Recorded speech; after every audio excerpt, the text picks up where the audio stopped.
একটা জিনিস মিলানোর চেষ্টা করছি। 5ই আগস্টের আগে সাংবাদিক ইলিয়াসের সবচেয়ে বড় ফ্যান ফলোয়ার ছিল বাংলাদেশ জাতীয়তাবাদী দল, বিএনপি এবং তাদের যত নেতাকর্মীরা আছে, পাশাপাশি জামাত। 5ই আগস্ট পরবর্তী 6 মাসে সাংবাদিক ইলিয়াসের অবস্থান নিয়ে বিএনপি যথেষ্ট ক্ষুব্ধ। ইভেন কেউ কেউ বলছেন যে পিনাকি দাদা এবং সাংবাদিক ইলিয়াস তারা জামাতকে প্রমোট করছেন, কারণ তাদের সমালোচনায় বরাবরই বিএনপি এবং তাদের যে অঙ্গ সংগঠনগুলো আছে তাদের বিরুদ্ধে। এখন বিএনপির কাছে এই জিনিসটা খুব মজা লাগতেছে না, কিন্তু এই জিনিসগুলা যখন আপনার আওয়ামী লীগ নিয়ে করত তখন আবার খুব ভাল লাগতো। এখন বিএনপিকে নিয়ে করছে, মজা লাগতেছে না। এটাই বাস্তব ভাই। একসময় সাংবাদিক ইলিয়াসকে হুমকি ধামকি দিত আওয়ামী লীগ, ছাত্রলীগ, যুবলীগ, খোদ সাবেক প্রধানমন্ত্রী। এখন সাংবাদিক ইলিয়াসকে কৌশলে কমেন্টে গালাগালি করছেন অনেকেই। এখন কেন হঠাৎ করে সাংবাদিক ইলিয়াস বিএনপির বিরুদ্ধে অবস্থান নিলেন, নাকি অন্য কোনো অবস্থান তিনি নিলেন? সাংবাদিক ইলিয়াস গতকালকে একটি স্ট্যাটাস দিয়েছেন, যখন এই মুহূর্তে কুয়েটের ঘটনা নিয়ে মাস্টার মাইন্ড কি হাসনাত আবদুল্লাহ, গুপ্ত সংগঠক হিসেবে যাদেরকে দাবি করছে ছাত্রদল শিবির, নাকি আসলে অন্য কিছু, নাকি ছাত্রদল, এই নিয়ে যখন দ্বন্দ্ব চলছে, ক্যাম্পাসে ছাত্র রাজনীতি চাই না দাবি করা বৈষম্য বিরোধী ছাত্ররা তারা নিজেরাই কিন্তু রাজনীতি করছে, এটা অস্বীকার করার আপনার সুযোগ নেই। বাট ছাত্রদল করলে সমস্যা কোথায়?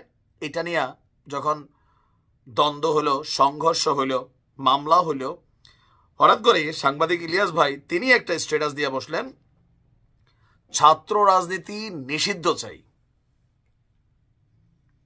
দেশপ্রেম শেখার জন্য ছাত্র জীবনে রাজনীতি করা লাগে না, ভালো মানুষ হতে হয়। এখন এই যে স্ট্যাটাসটা, এটা ছাত্রদলকে খেয়ে দেওয়ার মতন। কারণ জামাত ইসলামের রাজনীতিটা আন্ডারগ্রাউন্ডেও আছে, আপার গ্রাউন্ডেও আছে। বৈষম্য বিরোধী ছাত্ররা কোনো রাজনৈতিক দলের সংগঠক না বা লেজুর ভিত্তিক সংগঠক না। তাদের বক্তব্য, আমাদের মধ্যে থেকে যারা রাজনীতি করে তারা এখান থেকে ইস্তফা দিয়া তারা জাতীয় নাগরিক কমিটিতে আমাদের দল যেটা আসতেছে ওটাতে চলে যাবে, আমরা কোনো রাজনীতি করি না। এটাও জনগণের সাথে একটা তামাশা করা। এখান থেকে নেতারা গজায়া রাজনৈতিক দলগুলোতে যাবে, বাট তারা ছাত্র রাজনীতি করে না। কিন্তু ক্যাম্পাসগুলো কাদের দখলে? এখন টেকনিক্যালি তাদেরই দখলে।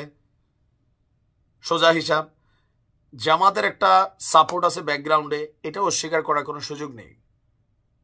এখন এই পরিস্থিতিতে যদি ক্যাম্পাসে ছাত্র রাজনীতি নিষিদ্ধ হয়, তাহলে সবার আগে মারা খাবে ছাত্রদল।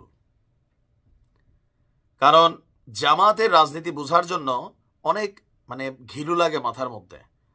বৈষম্য বিরোধীদেরকে দিয়ে জামাত রাজনীতি করাচ্ছে, এটা ছাত্রদলের দাবি, প্রকাশ্যে অপ্রকাশ্যে। তো অপ্রকাশ্যে কেন? জামাতের রাজনীতিটাই এমন যে তারা একটা টিম বাহিরে রাখে আর একটা টিম ভিতরে রাখে, যেন মার্কেটটা কোলাহল মুক্ত থাকে। এটা কার? আমার কথা না। গতকালকে থেকে বিএনপির সব নেতারা, ছাত্রদলের নেতারা বারবার কিন্তু একই কথা বলছেন। এখন সাংবাদিক ইলিয়াসের এই যে ছাত্র রাজনীতি নিষিদ্ধের যেই প্রস্তাবটা, এটার পক্ষে আপনারা কারা কারা আছেন? নাকি এতদিন ছাত্রদলের যে সকল নেতাকর্মীরা, আমার ফেসবুকে অনেকে আছেন, ইলিয়াস ভাইয়ের একনিষ্ঠ ভক্ত ছিলেন, এখন আজকের এই সিদ্ধান্তে আপনারা কি ক্যাম্পাসে ছাত্র রাজনীতি বন্ধ করার জন্য ওনার প্রস্তাবে সাড়া দেবেন, নাকি এখন দেবেন না? কারণ এটা দিলে নিজেদের স্বার্থ ভুলঞ্চিত হবে। আমার মনে হয় দিবেন না। আবার সাংবাদিক ইলিয়াস কি আসলে বিএনপির পক্ষে কাজ করে নাকি জামাতের পক্ষে, এটা নিয়েও একটা পারসেপশন কিন্তু আছে। অনেক সিদ্ধান্ত বিএনপি এগুলা পছন্দ করে না। সাংবাদিক ইলিয়াসের বক্তব্য নিয়ে পার্শ্ব প্রতিক্রিয়া তারা কৌশলে দেখাইছে। আওয়ামী লীগ ডাইরেক্ট নাম ধরে বলতো, তারা কৌশলে দেখাচ্ছে। পিনাকিকে নিয়েও একই কাহিনী। আর এত বছর সবাই মনে করতো যে সাংবাদিক ইলিয়াস, পিনাকি, কনক সারোয়ার তারা হচ্ছেন বিএনপির এজেন্ট, জামাতের প্রশ্নই ছিল না। আসলে কোথাকার পানি কোথায় গড়াচ্ছে? ক্ষমতাকে কেন্দ্র করে এতদিনের যেই গুরু ছিলেন, শিষ্য ছিলেন, এই সম্পর্কগুলোর অবনতি ঘটতে যাচ্ছে। আর আপনি কি মনে করেন সাংবাদিক ইলিয়াস সঠিক না ভুল? ক্যাম্পাসে ছাত্র রাজনীতি নিষিদ্ধ হওয়া উচিত? আর যদি নিষিদ্ধ হয় তাহলে বৈষম্য বিরোধীরা সেখানে কি থাকা উচিত? তারাও তো part of a political group. নিষিদ্ধ হলে বিদেশের মতন হইতে হবে। আমি বলি, আমরা এইসব দেশে, আমি স্কলারশিপে সাউথ কোরিয়া আসছি, এখানে কোনো ওই বৈষম্য বিরোধী টাইপের কোনো সংগঠন নাই, ছাত্রলীগ ছাত্রদল নাই, পৃথিবীর কোথাও নাই এগুলা। আপনার কোনো দরকার হয়েছে ছাত্রদের একটা আলাদা কাউন্সিলিং একটা ফোরাম আছে, সেখানে আপনি জানাইতে পারেন, ডাইরেক্ট প্রশাসনিক ভবনে জানাইতে পারেন। এখন কলেজে ছাত্রদল থাকবে না, অন্য রাজনৈতিক দল থাকবে না, বৈষম্য বিরোধীরা থাকবে, কথায় কথায় ডিসির বাসভবন ঘেরাও করবে, মনে না চাইলে অমুকরে ধইরা পুলিশে দিয়ে দিবে, তমুকরে ক্যাম্পাসে ঢুকতে দিবে না। এটা তো ভাই একটা ফেসিবাদী আইকনিক মেন্টালিটি। যদি ছাত্র রাজনীতি না থাকে, ক্যাম্পাসে কোনো ছাত্রই রাজনীতি করতে পারবে না, কোনো নামেই না, দরকার নাই তো এগুলো সব ব্যান করতে হবে। কারণ কি? কারণ এই যে বৈষম্য বিরোধী সংগঠনের টেকনিকটা, এটা রাজনীতিকে ক্ষতিগ্রস্ত করবে। প্রথমে তাদেরকে বলতে হবে যে আমরা ছাত্র রাজনীতি করবো না, ক্যাম্পাস নিয়ন্ত্রণ করবে সরকার, প্রশাসন, কলেজের ভবনের যারা দায়িত্বরত আছেন তারা, ছাত্ররা পড়াশোনা করবে। কিন্তু আমরা বিভিন্ন নামে থাকবো, আরেকটা দল রাজনীতি করবে না, আমি এটার পক্ষে না। যদি নিষিদ্ধ হতে হয়, টোটাল ক্যাম্পাস পলিটিক্স ফ্রি, নামে বেনামে, রাজনৈতিক সংগঠনের নামে বেনামে, ফ্রিডম সংগঠন, কোনো কিছুই নাই। কারণ এগুলা বাংলাদেশের মানুষ বোঝে, আমরা তো মূর্খা না। আমি ছাত্র রাজনীতি নিষিদ্ধের পক্ষের একজন মানুষ, সত্যি সত্যি। কেন? বাংলাদেশে ছাত্র রাজনীতি করতে গিয়ে প্রতি বছর কত ভালো ভালো পোলাপাইন বিপথে চলে যায়, কেরিয়ার নষ্ট করে ফেলে, আর এদেরকে ব্যবহার করে রাজনীতিবিদরা কোটি কোটি টাকা কামাই ফেলে। মাদক, জুয়া, নষ্টামি সব কিছুতে চলে আসে, অল্প বয়সে ক্ষমতা পাইলে পুনপুন্না ভাব আসে, অনেক ঘটনা ঘটাই ফেলে এরা।